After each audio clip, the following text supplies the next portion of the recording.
கிறிஸ்துவுக்குள் பிரியமானவர்களே, கர்த்தராகிய இயேசு கிறிஸ்துவின் நாமத்தினால் உங்கள் அனைவருக்கும் என் அன்பின் வாழ்த்துதலை தெரியப்படுத்துகிறேன்.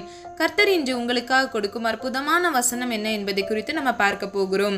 1 கொரிந்தியர் 15வது அதிகாரம் 57வது வசனம். நம்முடைய கர்த்தராகிய இயேசு கிறிஸ்துவினாலே நமக்கு ஜெயம் கொடுக்கிற தேவனுக்கு ஸ்தோத்திரம். பிரியமானவர்களே, நல்ல கவனிங்க. நமக்கு ஜெயம் கொடுக்கிற தேவன். ஹல்லேலூயா. நம்முடைய வாழ்க்கையில் ஜெயம் கர்த்தரால் மாத்திரமே வருகிறது. உங்களுடைய வாழ்க்கையில் இருக்கிற போராட்டங்கள், பாடுகள், நெருக்கங்களிலிருந்து கர்த்தர் தாமே உங்களுக்கு ஜெயம் கொடுப்பார். பிரியமானவர்களே, உங்களுடைய அன்றாட வாழ்க்கையில, ஆபீஸ்ல, ஸ்கூல்ல, காலேஜ்ல, பிசினஸ்ல நீங்க ஜெயம் எடுக்க வேண்டும், நீங்க ஒரு முன்னேற்றத்தை அடைய வேண்டும் என்று விரும்புகிறீர்களா? கர்த்தர் தாமே உங்களுடைய வாழ்க்கையில ஜெயத்தை கொடுக்க முடியும். அவர் சிறுமைப்பட்டவர்களை உயர்த்துகிறவர். அவர் திக்கற்ற பிள்ளைகளையும் விதவைகளையும் ஆதரிக்கிற தேவன். ஹல்லேலூயா. பிரியமானவர்களே, ஒருத்தருக்கு ஒன்றையும் இன்னொருவருக்கு இன்னொன்றையும் கொடுக்கிற தேவன் நம்முடைய தேவன் அல்ல. அவர் பட்சபாதம் உள்ளவர் அல்லவே. ஹல்லேலூயா. நம்முடைய வாழ்க்கையில ஜெயம் கர்த்தரால் மாத்திரமே வரும். நம்முடைய வாழ்க்கையில் ஜெயம் எப்படி கிடைக்கிறது என்பதை நாம் 5 காரியங்கள் மூலமாக வேதத்திலிருந்து தியானிக்க போகிறோம். முதலாவது விசுவாசத்தினால், இரண்டாவது இயேசுவின் நாமத்தினால், மூன்றாவது இயேசுவின் வார்த்தையினால், நான்காவது இயேசுவின் இரத்தத்தினால், ஐந்தாவது பரிசுத்த ஆவியின் அபிஷேகத்தினால். பிரியமானவர்களே, ஒன்றன் பின் ஒன்றாக நம்ம தியானிக்க போகிறோம். தொடர்ந்து இணைந்திருங்க. இந்த காணொளி உங்களுக்கு மிகவும் பிரயோஜனமாக இருக்கும். முதலாவது விசுவாசத்தினால். ஆதார வசனம் எபிரேயர் 11வது அதிகாரம் 33வது வசனம். விசுவாசத்தினாலே அவர்கள் ராஜ்யங்களை ஜெயித்தார்கள், நீதியை நடப்பித்தார்கள், வாக்குத்தத்தங்களை பெற்றார்கள், சிங்கங்களின் வாய்களை அடைத்தார்கள். ஹல்லேலூயா. பிரியமானவர்களே, இந்த அதிகாரத்தில் முந்தின வசனத்தை பார்த்தீங்க அப்படின்னா, விசுவாச வீரர்கள் ஆகிய கிதியோன், பாராக், சிம்சோன், தாவீது, சாமுவேல் வாக்குத்தத்தங்களை பெற்றுக்கொண்டார்கள். எப்படி பெற்றுக்கொண்டார்கள்? அவர்கள் விசுவாசத்தினாலே பெற்றுக்கொண்டார்கள். அது மாத்திரமல்ல, தாவீது ராஜா ராஜ்யங்களை ஜெயித்தார் என்பதை நம்ம பார்க்கிறோம்.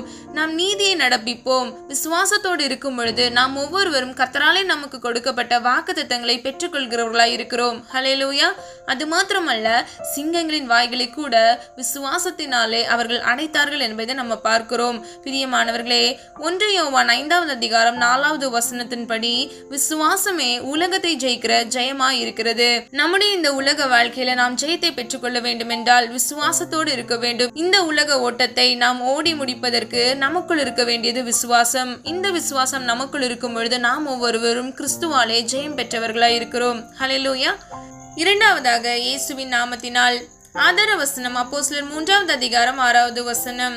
அப்பொழுது பேதுரு, வெள்ளியும் பொன்னும் என்னிடத்தில் இல்லை, என்னிடத்தில் உள்ளதை உனக்கு தருகிறேன், நசரேயனாகிய இயேசு கிறிஸ்துவின் நாமத்தினாலே நீ எழுந்து நட என்று சொல்லி. பிரியமானவர்களே, இன்னைக்கு நம்முடைய வாழ்க்கையில கூட நாம் அற்புதத்தை பெற வேண்டுமா? இயேசுவின் நாமத்தின் வல்லமையினால் நாம் அற்புத அடையாளங்களை செய்ய முடியும். நம்முடைய வாழ்க்கையிலும் நாம் அற்புதங்களை செய்ய முடியும்.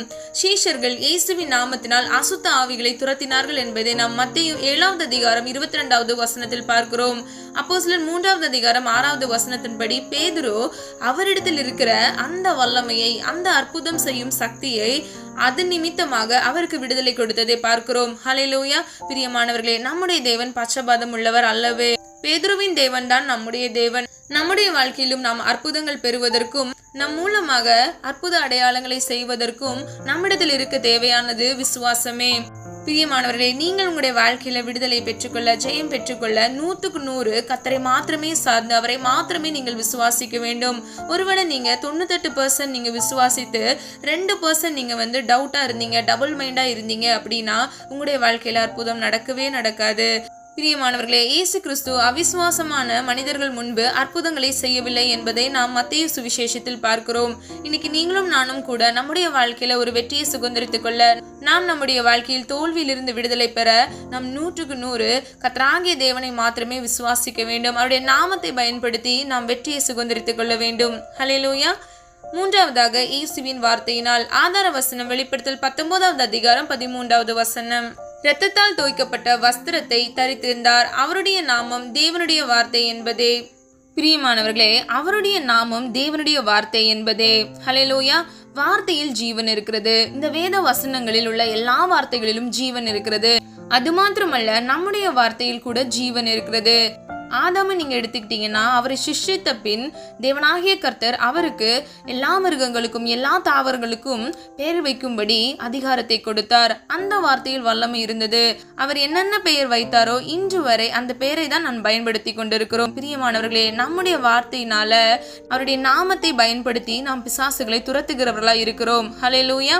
மத்தேயு 8வது அதிகாரம் 16வது வசனத்தின்படி இயேசு தமது வார்த்தையினாலே பிசாசுகளை துரத்தினார்.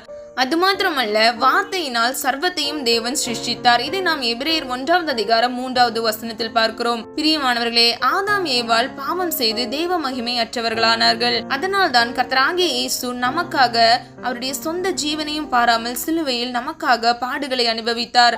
அவருடைய ஜீவனை நமக்காகவே ஒப்பு கொடுத்தார். எதற்காக தெரியுமா? நாம் மீண்டும் மறுரூபமாகி கர்த்தரோடு இணைந்து சர்வ சகல நாட்களிலும் அவரோடு ஐக்கியப்பட, அவரோடு நித்திய காலமாய் வாழ்வதற்கு.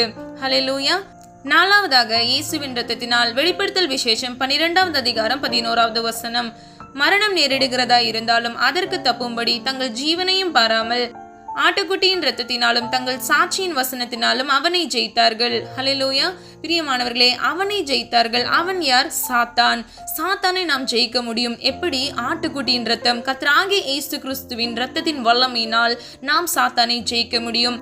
அவர் சிலுவையிலேயே சாத்தானின் தலையை நசுக்கினார். அவன் மீது வெற்றி சிறந்தார். இன்னைக்கு நீங்களும் நானும் அவருடைய குமாரத்திகளா இருக்கிறோம் அல்லவா? நாமும் அவருடைய நாமத்தை சொல்லி அவருடைய இரத்தத்தை பயன்படுத்தி நாம் வெற்றியை சுதந்திரித்துக் கொள்ள முடியும். ஹல்லேலூயா. இன்னொரு காரியம் பாருங்க, மரணம் நேரிடுகிறதா இருந்தாலும் அதற்கு தப்பும்படி.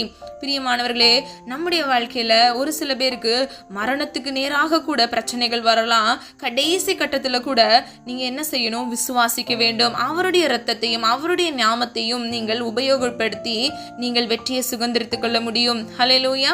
இன்னைக்கு யாராவது இந்த காணொலியை கேட்டுக்கொண்டிருக்கிறவங்க நீங்க ஹாஸ்பிட்டல்ல இருந்தீங்க அப்படின்னா நீங்க விசுவாசத்தோடு ஜெபியுங்க. கர்த்தராகிய தேவன் தாமே அவருடைய வார்த்தை அனுப்பி உங்களை குணமாக்குவார் என்ற வசனத்தின்படி உங்கள் ஒவ்வொருவரையும் இயேசுவின் நாமத்தினால் பரிபூர்ண சுகத்தினாலும் நன்மையினாலும் உங்களை நிரப்பி பாதுகாப்பாராக. அது மாத்திரமல்ல, கர்த்தராகிய இயேசு கிறிஸ்துவின் இரத்தத்தினால் நம்மை பாவங்களற அவர் கழுவுகிறார். இதை நாம் வெளிப்படுத்தல் 1வது அதிகாரம் 6வது வசனத்தில் பார்க்கிறோம். அவரே நமக்கு நித்திய மீட்பாக இருக்கிறார். ஹல்லேலூயா. கடைசியாக, பரிசுத்த ஆவியின் அபிஷேகத்தினால். ஆதார வசனம் 2 கொரிந்தியர் 3வது அதிகாரம் 17வது வசனம். கர்த்தரே ஆவியானவர், கர்த்தருடைய ஆவி எங்கேயோ அங்கே விடுதலை உண்டு. ஹல்லேலூயா. பிரியமானவர்களே, நம்முடைய தேவன் ஆவியாய் இருக்கிறார். ஆகவே நீங்களும் நானும் ஆவியோடும் உண்மையோடும் தேவனை தொழுது கொள்ள வேண்டும். ஆவியில் நாம் எல்லா முயற்சிகளையும் செய்ய வேண்டும். பிரியமானவர்களே, நாம் பரிசுத்த ஆவியானவரின் மூலமாக நம்முடைய வாழ்க்கையில் விடுதலையை பெற்றுக்கொள்ள முடியும். ஹல்லேலூயா. நல்ல கவனிங்க. கர்த்தரே ஆவியானவர், கர்த்தருடைய ஆவி எங்கேயோ அங்கே விடுதலை உண்டு. நாம் ரட்சிக்கப்பட்ட பின்பு நமக்குள் வருகிற பரிசுத்த ஆவியானவர் நம்மை விடுதலை ஆக்குகிறவராய் இருக்கிறார். அவர் கட்டுகளை உடைக்கிறவர். இன்னைக்கு யாராவது செய்வனை கட்டோடு நீங்க இந்த காணொலியை கேட்டுக்கொண்டிருக்கிறீங்களா? உங்களுடைய கட்டுகளை விடுதலை ஆக்குகிறவர் பரிசுத்த ஆவியானவர். நீங்கள் அவரை நோக்கி கூப்பிடும் பொழுது அவர் உங்களுக்கு நிச்சயமாக உங்களுடைய விண்ணப்பங்களை கேட்டு செவி கொடுத்து உங்களுடைய வாழ்க்கையில ஜெயத்தை கட்டளையிடுவார். ஹல்லேலூயா. நீங்கள் இழந்த சந்தோஷத்தை, சமாதானத்தை இரட்டத்தனையாக பெற்றுக்கொள்வீர்கள். பரிசுத்த ஆவியானவரின் அபிஷேகத்தால் நிரப்பப்படும் பொழுது அது உங்களை விடுதலை ஆக்குகிறதா இருக்கிறது. பரிசுத்த ஆவியானவர் எங்கு இருக்கிறாரோ அங்கு விடுதலை கிடைக்கிறது. ஹல்லேலூயா. தேவனால் பிறப்பதெல்லாம் உலகத்தை ஜெயிக்கும். நம்முடைய விசுவாசமே உலகத்தை ஜெயிக்கிற ஜெயம். இந்த காலை வேளையில நீங்கள் ஒவ்வொருவரும் ஜெயம் பெற்றவர்களாய் இருக்க வேண்டும் என்பதுதான் கர்த்தர் விரும்புகிறார். காணொலியை கேட்டுக்கொண்டிருக்கிற நீங்கள் ஒவ்வொருவரும் இந்த உலகத்தை ஜெயிக்கிறவர்களாய், விசுவாசத்தோடு இந்த உலக போராட்டத்தை நீங்கள் மேற்கொள்கிறவர்களாய் இருக்க வேண்டும். கர்த்தராகிய தேவன் தாமே எங்களுடைய வாழ்க்கையில ஜெயத்தை கட்டளையிட்டு உங்கள் ஒவ்வொருவரையும் வெற்றி சிறக்க செய்வாராக. ஜெபம். அன்பின் பிதாவே, அப்பா, எங்கள் ஒவ்வொருவரையும் அது கரத்தில் ஒப்பு கொடுக்கிறோம். நீர் எங்களுக்கு கொடுத்த வாக்குத்தத்தத்திற்காக நன்றி செலுத்துகிறோம் ஆண்டவரே.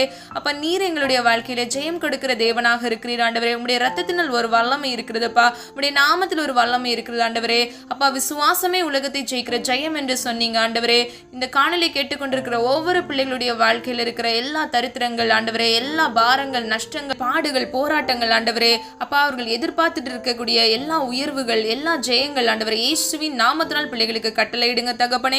தடைகளை தகர்க்கிறவர், தடைகளை இயேசுவின் நாமத்தினால் ஆண்டவரே அவர்களுடைய வாழ்க்கையில் இருக்கிற எல்லா நுகத்தையும் இயேசுவின் நாமத்தினால் அதை நிர்மூலமாக்கி போடும்படியாய் ஜெபிக்கிறேன். ஒவ்வொரு பிள்ளைகளையும் ஆசீர்வதிங்க.